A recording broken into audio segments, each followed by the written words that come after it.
శ్రీ గణేశాయ నమః. ఓం శ్రీ మాత్రే నమః. దుర్గాదేవిని నవదుర్గా స్వరూపాల్లో ఆరాధిస్తూ జరుపుకునేదే శరన్నవరాత్రులు అంటే. ఆ నవదుర్గా స్వరూపాల్లో రెండవ రూపం బ్రహ్మచారిణీదేవి. ఈ అమ్మవారిని నవరాత్రుల్లో రెండో రోజైన ఆశ్వయుజ శుక్ల విదియ నాడు పూజిస్తారు. బ్రహ్మచారిణీదేవి ధ్యాన శ్లోకం వచ్చేసి దదానాకర పద్మాభ్యాం అక్షమాలాకమండలు దేవి ప్రసీదతు మయి బ్రహ్మచారిణ్యనుత్తమా. కరపద్మములందు అక్షమాల కమండలాన్ని ధరించి అద్భుతమైన బ్రహ్మచారిణి రూపంలో ఉన్న అమ్మవారు నాపై ప్రసన్నురాలు కావాలి అన్నదే దాని అర్థం.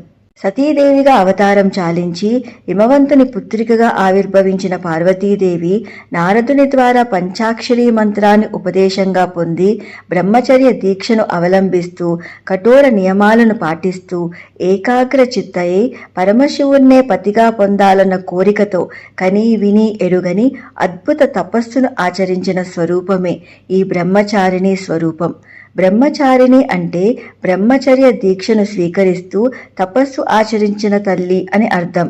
ఈ తల్లిని తపస్విని, తపస్యచారిణి అని కూడా పిలుస్తూ ఉంటారు. పరమేశ్వరునితో వివాహ పూర్వపు స్వరూపం ఇది. ఈ అమ్మవారు స్వాదిష్టాన చక్రానికి అధిదేవత.